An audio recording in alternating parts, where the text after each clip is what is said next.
रहीम। कल हमने lecture number 7 को डिस्कस किया, आज हम लेक्चर नंबर 8 को डिस्कस करने जा रहे हैं, जिसमें हमने ये देखा था चैप्टर नंबर 7 की में हाइब्रिडाइजेशन का जो कार्बन के लिहाज से कंसेप्ट है उसको हमने डिस्कस किया। आज हम लेक्चर नंबर 8 में एक नए टॉपिक के साथ हाजिर हुए हैं जो कि है आइसोमरिज्म। अब आइसोमरिज्म है क्या, हम ये देखेंगे, उसकी टाइप को देखेंगे जो हमारी सेकेंड ईयर की बुक में मेंशन है। अब अगर मैं आऊं थोड़ा सा हिस्ट्री के ऊपर जाऊं, अब हमें पता है कि organic compound million of organic compound है। उन वो मिलियन ऑफ ऑर्गेनिक कंपाउंड होने की एक मेन रीजन क्या है, आइसोमरिज्म का एक फिनोमेना है।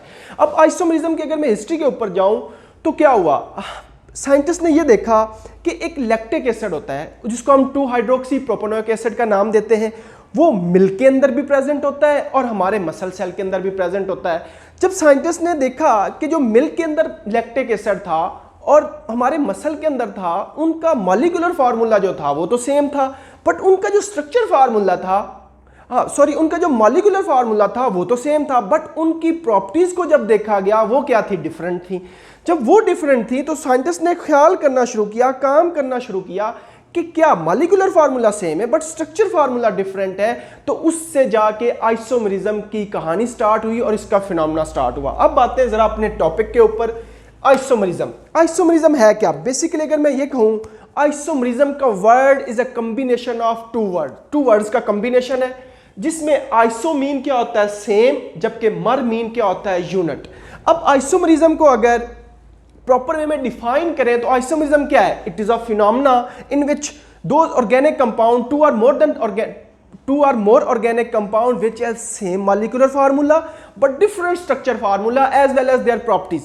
वो तमाम ऑर्गेनिक कंपाउंड जिनका मॉलिक्यूलर फार्मूला सेम होगा और स्ट्रक्चर फार्मूला डिफरेंट होगा, उसको हम नाम क्या देंगे, इस फिनोमेना को आइसोमरिज्म का नाम देंगे। जबकि वो दो कंपाउंड जो दो मॉलिक्यूल होंगे एक दूसरे के आइसोमर्स कहलाएंगे, जिसकी एग्जांपल मैंने दी ब्यूटेन का अगर हम मॉलिक्यूलर फार्मूला देखें तो C4H10 होता है जो कि एक अल्केन है।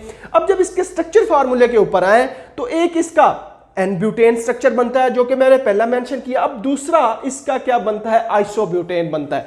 अगर गौर करें तो मॉलिक्यूलर फार्मूला दोनों के अंदर सेम है बट स्ट्रक्चर फार्मूला क्या है, वो डिफरेंट है। अब इन दोनों को एक दूसरे के क्या कहेंगे हम, आइसोमर्स कहेंगे, और इस फिनोमेना को हम लोग क्या नाम देंगे, आइसोमरिज्म का नाम देंगे। यानी कि molecular formula same, structure formula different. जब स्ट्रक्चर फार्मूला डिफरेंट होता है तो इनकी प्रॉपर्टीज भी क्या हो जाती हैं, चेंज हो जाती हैं। अब ये जो स्ट्रक्चर है ये डिपेंड करते हैं कार्बन नंबर के ऊपर। जैसे जैसे कार्बन नंबर बढ़ते जाएंगे ये स्ट्रक्चर यानी कि आइसोमर्स इनके बढ़ते जाएंगे। जब हम पेंटेन की बात करें तो उसके 3 बनते हैं। अब आगे चलते हैं जरा टाइप ऑफ आइसोमरिज्म के ऊपर। अब टाइप ऑफ आइसोमरिज्म में there are many type of isomerism, लेकिन हमारी जो सेकेंड ईयर की बुक में वो 2 टाइप मेंशन है। एक स्ट्रक्चर आइसोमरिज्म, दूसरी जो हमारे पास है वो सिस ट्रांस या ज्योमेट्रिक आइसोमरिज्म है। इसके अलावा आपके पास ऑप्टिकल आइसोमर्स होते हैं, कॉन्फॉर्मर आइसोमर्स होते हैं, ये सारे भी आइसोमरिज्म के अंदर ही आते हैं, जिनके लिए हम जनरल टर्म यूज करते हैं स्टीरियोकेमिस्ट्री। बट हम अपने सिलेबस के ऊपर कन्फाइन रहते हैं। मैंने क्या कहा कि टाइप ऑफ आइसोमरिज्म में मेन आइसोमरिज्म की 2 टाइप है। पहली क्या है, स्ट्रक्चर आइसोमरिज्म जो कि कनेक्टिविटी ऑफ कार्बन के लिहाज से होती है। दूसरी क्या है, सिस ट्रांस या ज्योमेट्रिक आइसोमरिज्म, यानी कि वो आइसोमर्स होते हैं जो डबल बॉन्ड के इर्द-गिर्द होते हैं और इनको क्या किया जाता है, इनको बॉन्ड ब्रेक, इनमें बॉन्ड रोटेशन या वो जो ग्रुप लगा होता है उसकी रोटेशन नहीं होती। अब आते हैं जरा स्ट्रक्चर आइसोमरिज्म के ऊपर। Structure isomerism is a type of isomerism on the basis of connectivity of carbon. और इसमें क्या होता है, arrangement of atom is different with in a molecule. एक मॉलिक्यूल के अंदर एटम जो है उनकी अरेंजमेंट डिफरेंट होती है on the basis of connectivity of carbon chain. For example ये कार्बन की कनेक्टिविटी चेंज है, एक पोजीशन पे इधर फॉर एग्जांपल लगा है तो सेम दूसरे के इसी मॉलिक्यूलर फार्मूला सेम होगा लेकिन स्ट्रक्चर दूसरी जगह पे थोड़ा सा चेंज होगा। अब इसकी आगे हम टाइप के ऊपर आते हैं। Type of structure isomerism, there are 5 type of structure isomerism. First one is chain isomerism. Chain isomerism structure isomerism की वो टाइप है जिसमें सिर्फ आपकी कार्बन चेन जो होती है, मॉलिक्यूलर फार्मूला सेम होगा लेकिन जो कार्बन की चेन होगी वो डिफरेंट होगी। फॉर एग्जांपल मैंने एग्जांपल ली ब्यूटेन की, जिसका मॉलिक्यूलर फार्मूला में पता है C4H10 होता है। इसके 2 स्ट्रक्चर मैंने ड्रा किए, एक एन-ब्यूटेन जो कि एक लॉन्ग चेन है, दूसरा जो है उसको मैंने आइसोब्यूटेन का नाम दिया। अगर गौर करें तो एक मिथाइल ग्रुप कार्बन की इस चेन पे लगा दिया, तो इसको इस तरह के आइसोमरिज्म की टाइप को हम क्या नाम देते हैं, चेन आइसोमरिज्म। अब सेकंड टाइप है पोजीशन आइसोमरिज्म। अब पोजीशन आइसोमरिज्म क्या होती है?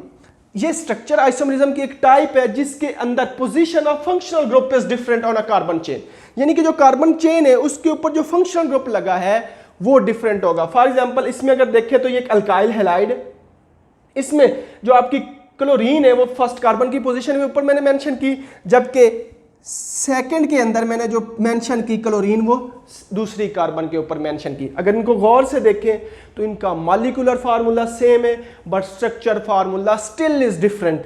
इट मीन पहले का नाम पड़ेगा 1 क्लोरोप्रोपेन, दूसरे का नाम क्या पड़ेगा 2 क्लोरोप्रोपेन।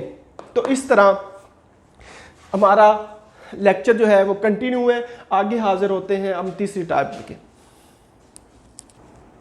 हम लोग जरा डिस्कस कर रहे थे टाइप ऑफ स्ट्रक्चर आइसोमरिज्म, जिसमें हम लोगों ने देखा कि हम पोजीशन ऑफ आइसोमर्स के ऊपर पहुंच चुके थे। अब आते हैं जरा थर्ड टाइप जो कि है फंक्शनल ग्रुप आइसोमर्स।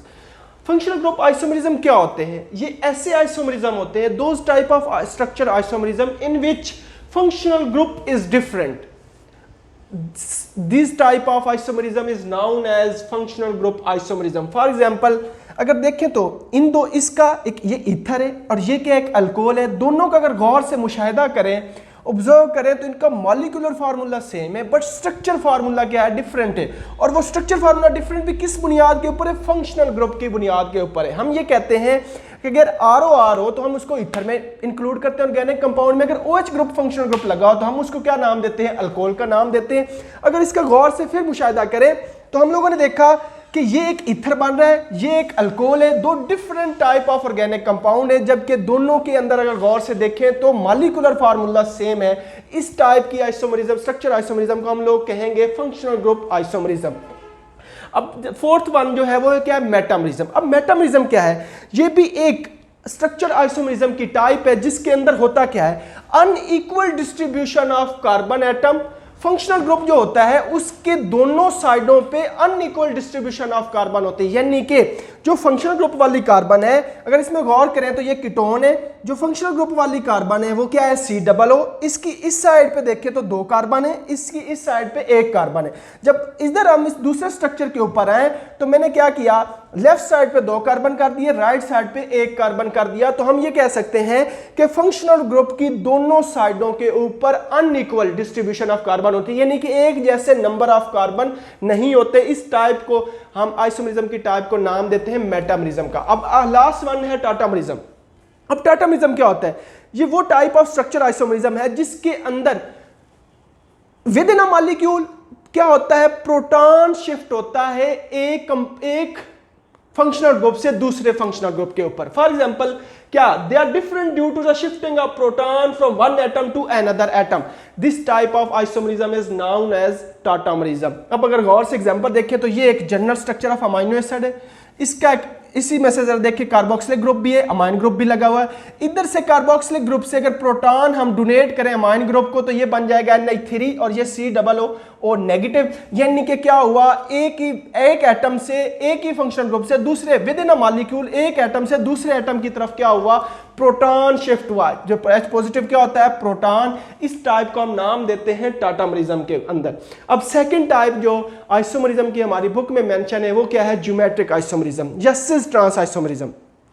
अब हमें पता है कि ये हमेशा इनकी कंडीशन है ज्योमेट्रिक आइसोमरिज्म की, ये डबल बॉन्ड के इर्द गिर्द होंगे। इसमें होता क्या है? जो आपके पास डबल बॉन्ड वाली कार्बन होती है उसकी आइडेंटिकल पोजीशन होना जरूरी है। आइडेंटिकल पोजीशन का मतलब क्या?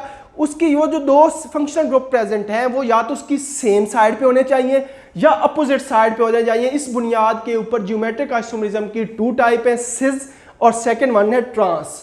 अब जरा देखते हैं कि मैंने एक स्ट्रक्चर ड्रा किया, ये डबल बॉन्ड लगाया। अब इसके डबल बॉन्ड को गौर से देखें तो मिथाइल ग्रुप दोनों के दोनों आइडेंटिकल है एक दूसरे के।